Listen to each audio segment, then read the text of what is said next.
Yeah, it's been sides that I saw in the account so far. Last night, 9:03. And like I said, you got to look at the overnights and see the follow through, because you'll see with baseball, the lines go up and down. There's a ton of scalps that open up. That's why you see a lot of these lines go in one direction, then come back in the other direction. There's just, especially if you're getting 10-cent lines that are still available, you're getting a lot of scalps. But San Francisco got bet last night at 110. And a couple of accounts I saw today again this morning at plus, worst I saw was plus 105. Same thing with the Cubs last night at plus 145, around that price. This morning, again, around plus 135 on the Cubs. Last night was when I saw I didn't see any Yankees money this morning, but I did see Yankees in accounts as soon as that line came out, as well as the over, at 8.5. And this morning at plus 105. At 9. Rarely do I see that. Usually they'll get the best of the 9s, 7s, and 11s on the overnights and just leave it alone in the morning. But the Yankees, after going over the 8.5, they did take the plus 105 to go over 9. Atlanta, even money last night, minus 105 this morning. And St. Louis hit at plus money last night, and even money, and then up to minus 105 again this morning. So for San Fran, Cubs, Yankees, Atlanta, St. Louis, I saw all of them get follow through the next morning. The ones that don't get follow through, again, limits are low overnights. A lot of times it's manipulation. A lot of times it's scalps being opened up. But when you see follow through the next morning, you could trust it a lot more. Just like that Yankees total. That's the one where I did see some follow through, even on that key 9 at plus money. And like I said, the only other things I saw with the NBA were the two totals get bet under: Memphis, Golden State, Dallas, Sacramento. But those numbers are long gone right now. I think the Dallas Sacramento total is probably down to 218, 217 and a half from that 220 total opener. I pulled up the winning percentage across 3,000 bets. And this is the goal to win 100 units. So let's say you're betting minus 110. You're betting minus 110. So you're betting 1.1 unit to win 1 unit. And what is the percentage to win 100 units out of 3,000 bets? And it's 54%. And so then I did the different prices here. So I bumped it up to minus 120. What if over 3,000 bets, everything's minus 120? That number goes up to 56.1%. And at minus 130, jumps up to 57.9%. If you're laying minus 140, you got to hit 59.6%. And at minus 150, you got to hit 61.3%. So I thought those numbers were kind of interesting. Does anything jump out to you with those, or those seem exactly what you would have expected? No, and that's what we talk about all the time. And that's why you're seeing now so many of these books are increasing their vig, and bettors just continue to bet it. Again, they're betting teams. They're not betting the numbers. So it's kind of like the blackjack. You walk into the casino. I was at the Palms just a few weeks ago, and the entire floor had continuous shuffle with 6 to 5. And every seat, the tables were packed. Like, they're not really paying attention to what the house hold is. They don't know the difference between 3 to 2 blackjack or 6 to 5 blackjack. So to them, it's the same.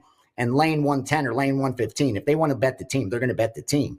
Where, if you're actually looking to use this as an investment vehicle, you got to be arguing with your book trying to find minus 105 lines.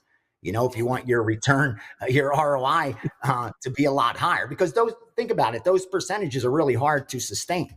It's just, you over 100 bets, 200 bets, you could sustain.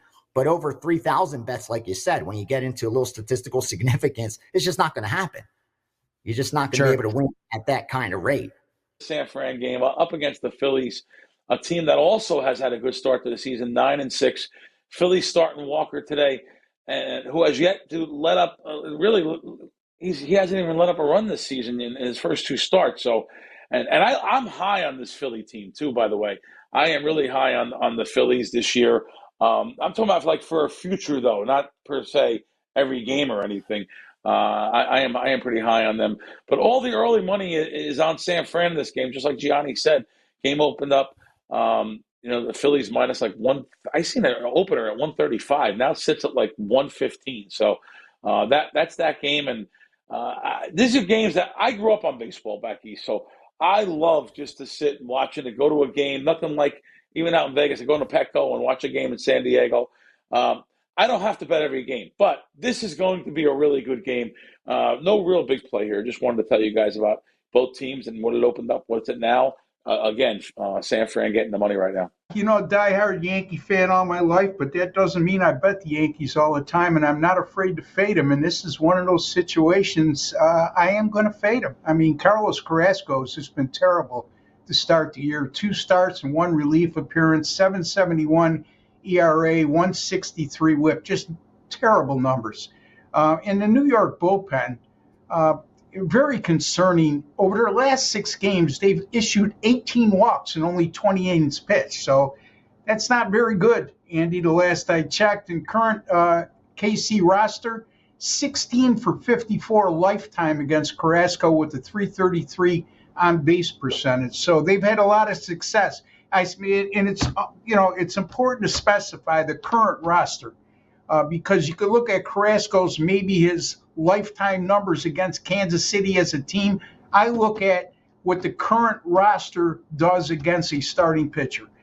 Seth Lugo, last 3 starts, or I should say his only 3 starts of the year, 3.24 ERA and 126 WHIP, good numbers. In this Yankees current roster against Lugo, 13 for 65 lifetime, just a 200 batting average and a 268 on base percentage. So Lugo's had his way with this roster of the Yankees.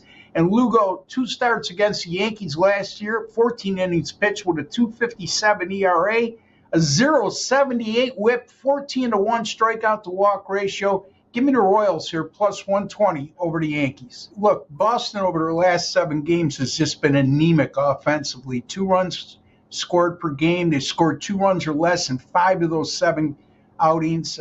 Tanner Houck, uninspiring in 3 starts this year with a 4.41 ERA, which isn't that bad, but his 1.47 WHIP leads me to believe he's been a little bit lucky. The ERA is even 1.40 or even 4.41.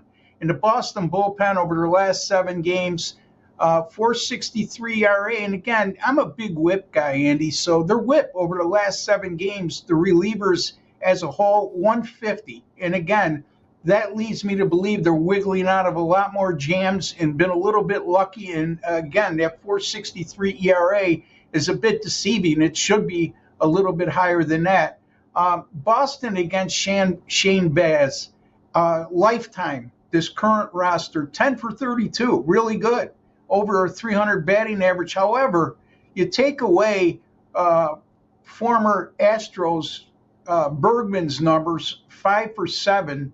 The rest of the roster is just 5 for 25 against Baz. Not a big sample size, but not a lot of success in that regard. So you're basically got one hitter that's hurt Baz lifetime. And Shane Baz, 2 versus Boston last year, 2 starts, that is, a 2.77 ERA, 0.54 WHIP. So actually very dominant against Boston in his 2 starts last year with a better than 6-1 strikeout to walk ratio and 13 innings pitched, which is a big sample size for starting pitchers these days.